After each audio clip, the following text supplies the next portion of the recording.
आप सभी का मेरे चैनल में स्वागत है। आज मैं आप सभी को जिस विषय पर पढ़ाने वाली हूँ वह है संज्ञा। सबसे पहले जानते हैं कि आखिर संज्ञा होता क्या है। हम जिस दुनिया में रहते हैं उस दुनिया में हर एक व्यक्ति का कोई ना कोई नाम होता है, हर एक जानवर का कोई ना कोई नाम होता है और इसके साथ ही हम इस दुनिया में रहने के लिए जिन जिन वस्तुओं का प्रयोग करते हैं उन वस्तुओं का भी कोई ना कोई नाम होता है। हम जहाँ रहते हैं उस स्थान का भी कोई ना कोई नाम होता है।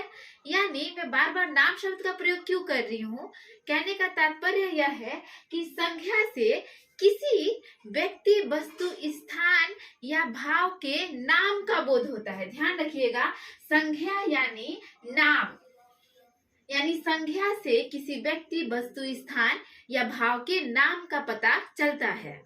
इसके बाद मैं आप सभी को संज्ञा के भेद बताने वाली हूँ। देखिए, पहले क्या होता था, संज्ञा के 5 भेद होते थे, लेकिन अभी 5 भेद नहीं, मुख्य 3 भेदों को ही माना जाता है। व्यक्तिवाचक संज्ञा, जातिवाचक संज्ञा और भाववाचक संज्ञा।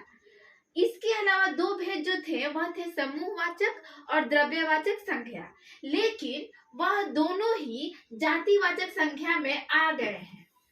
इसीलिए अभी संज्ञा के 3 भेद ही माने जाते हैं। अब हम देखते हैं कि आखिर हम इन तीनों में अंतर कैसे करेंगे। आप कैसे, अगर संज्ञा दिया रहेगा तो आप उसके भेद को कैसे पता करेंगे, ये हम सभी अभी जानेंगे। सबसे पहले आते हैं व्यक्तिवाचक संज्ञा। एक बात याद रखिएगा, संज्ञा और व्यक्तिवाचक के संज्ञा के परिभाषा में आपको बिल्कुल हर एक चीज एक समान मिलेगा, लेकिन अंतर आप कैसे करोगे। व्यक्तिवाचक संज्ञा में किसी विशेष व्यक्ति, वस्तु, स्थान या भाव के नाम का बोध होता है। जैसे आप उदाहरण के द्वारा समझ सकते हैं। मान लीजिए, हमारा भारत देश महान है। हमारा भारत देश महान है। अगर आपको यह वाक्य दे दिया जाए, यहाँ पर देखिए, इसमें आपको नाम जो कौन सा दिख रहा है, भारत। यानी यहाँ पर ये जो भारत शब्द है वह दुनिया में एक है या बहुत सारे हैं, एक है। यानी कोई भी चीज विशेष तब होती है जब वो एक होती है। इस प्रकार से भारत जो है वह पूरे दुनिया में एक ही है, विशेष है, इसीलिए यह हमारा व्यक्तिवाचक संज्ञा हो जाएगा। इसके साथ ही एक और एग्जांपल मैं आप सभी को देती हूँ उदाहरण। जैसे मान लीजिए, ताजमहल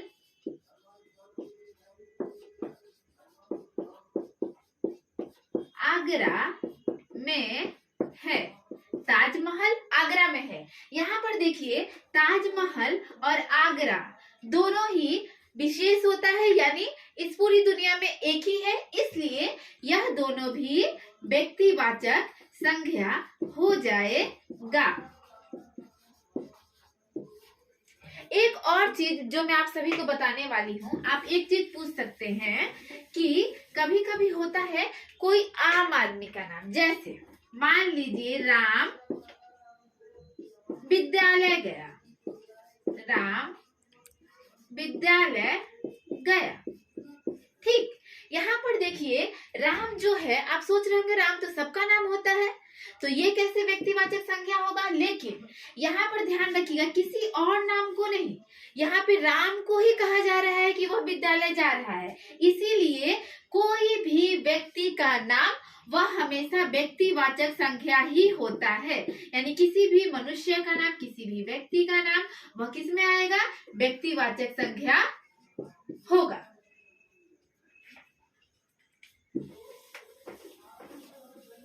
यानी हमेशा याद रखिए, किसी भी विशेष व्यक्ति, वस्तु, स्थान के नाम को ही हम लोग व्यक्तिवाचक संज्ञा कहते हैं। अब आते हैं जातिवाचक संज्ञा। जातिवाचक संज्ञा में क्या होता है कि किसी व्यक्ति, वस्तु, स्थान के जाति का बोध होता है। जैसे मान लीजिए, शेर जंगल का राजा है। शेर जंगल का राजा है। सबसे पहले जो मैं आप लोग को ट्रिक बताती हूँ वह यह है कि जातिवाचक संख्या में हमेशा याद रखिएगा बहुवचन में होता है, यानी कहने का अर्थ यह है कि वह चीजें एक नहीं होती है, वह बहुत सारी होती हैं। जैसे मान लीजिए, एक बात बताइए, शेर, जंगल और राजा, ये तीनों ही देखिए, शेर भी बहुत सारे होते हैं, जंगल बहुत सारा होता है, यानी जंगल एक नहीं होता है, इसके साथ ही राजा भी बहुत सारे हुए हैं।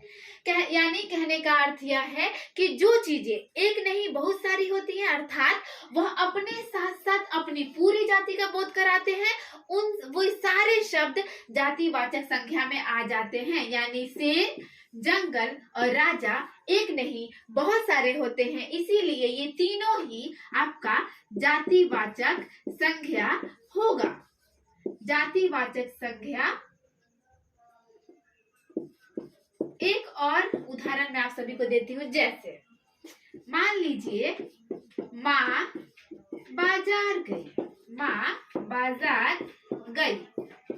यहाँ पर प्लीज देखिएगा, माँ, एक बात हम सभी जानते हैं कि माँ हम सभी की होती है, यानी हर एक व्यक्ति की माँ होती है, यानी माँ भी एक नहीं होती है, इसीलिए माँ जो शब्द है वह भी बहुत सारे होते हैं, इसलिए यह भी जातिवाचक होगा।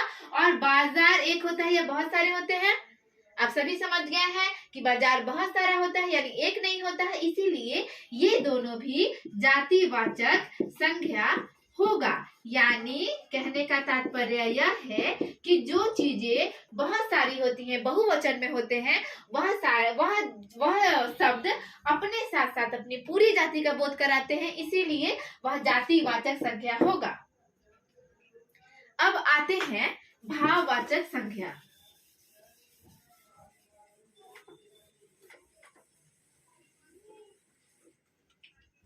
देखिए, भाववाचक संख्या में क्या होता है कि किसी व्यक्ति, वस्तु के गुण, दशा, अवस्था का बोध होता है। ठीक है, यह अवस्था या भाव का बोध होता है।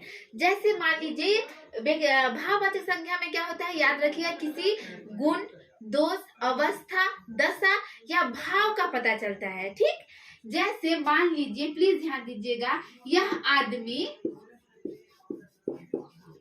बूढ़ा है, यह आदमी बूढ़ा है। बुढ़ापे के कारण वह चल नहीं सकता, वह चल नहीं सकता।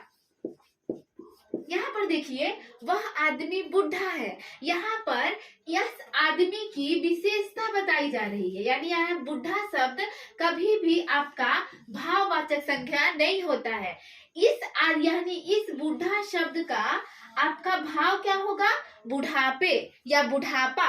तो आपका ये जो बुढ़ापा शब्द है, ये आपका भाववाचक संख्या होगा। एक और एग्जाम्पल,